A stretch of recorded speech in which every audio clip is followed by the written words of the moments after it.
আমি আগের ভিডিওতেই আপনাদের তালের রস কিংবা তালের কাই কী করে বের করতে হয় গ্রেটারের সাহায্যে আমি দেখিয়েছি। আগের দিন আমি তালের ক্ষীর দেখিয়েছিলাম, আজকে আমি দেখাচ্ছি তালের বড়া। আশা করি আপনাদের ভালো লাগবে, তাহলে দেখতে থাকুন আমার এই রেসিপি। নমস্কার, পিয়ালির সংসারে আপনাদের প্রত্যেককে স্বাগত। আমি এখানে 2 কাপ মতো তালের কাইটা নিয়েছি, ওর মধ্যে আমি 1 কাপ আটা নিয়েছি, হাফ কাপ চালের গুঁড়ো নিয়েছি, আর আমি কিছুটা নারকেল কোড়া নিয়েছি হাফ কাপের মতো, আর চিনিটা আমি মিক্সিতে বেটে নিয়েছি হাফ কাপের মতো। যেহেতু তালটা খুব মিষ্টি ছিল, তো মিষ্টি কিন্তু খুব বেশি লাগেনি, তবে মিষ্টিটা কিন্তু সম্পূর্ণ নিজেদের ওপর, আপনারা কেমন মিষ্টি খাবেন তার ওপরই দেবেন। তারপর আমি সবগুলো নিয়ে খুব ভালো করে মিশিয়ে নিচ্ছি।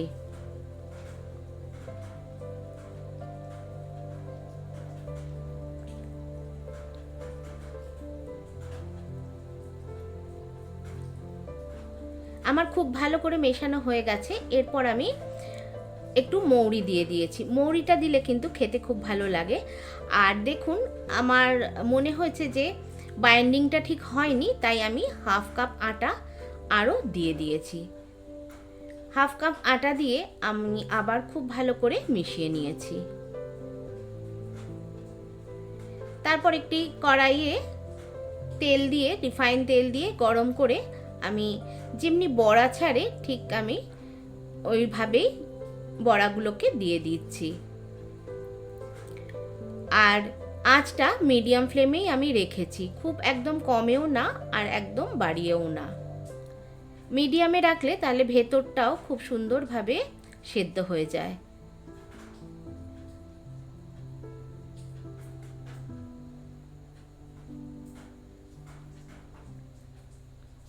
আপনারা কে কোথা থেকে দেখছেন অবশ্যই আমাকে জানাবেন, আর আপনারা কিভাবে তালের বড়া করেন সেটাও কিন্তু আমাকে জানাবেন। আমি যেভাবে করি তাতে কিন্তু তালের বড়া খুব সফট হয়, খেতেও খুব ভালো হয়।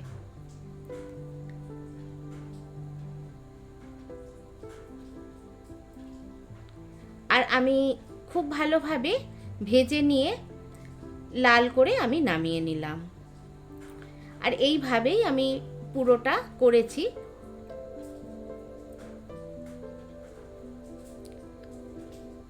আমার ভিডিও আপনাদের কেমন লাগে অবশ্যই জানাবেন, ভালো লাগলে লাইক, শেয়ার আর কমেন্টস করে দেবেন। দেখুন, বাকিগুলোও আমি একইভাবেই দিয়ে দিলাম। শ্রাবণ মাস পড়তেই মনটা কেমন তাল তাল হয়ে ওঠে, কিন্তু একটু সমস্যা হয় যে তালের কাইটা কী করে বার করব। তবে আমি যেভাবে বার করেছি তাতে কিন্তু কোনো সমস্যারই কারণ নেই, খুব সহজে বেরিয়ে যায়। আপনারাও এইভাবে ট্রাই করে দেখবেন, আপনাদেরও কোনো অসুবিধে হবে না।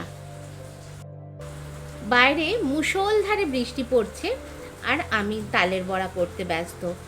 অসাধারণ লাগছে, আর বুঝতেই পারছেন এই মুহূর্তে কিন্তু তালের বড়ার খাওয়ার মজাটাই আলাদা। আমার এদিকে প্রায় হয়েই গেল, দেখুন লাল করে ভেজে আমি নামিয়ে নিচ্ছি আর গরম গরম সার্ভ করছি।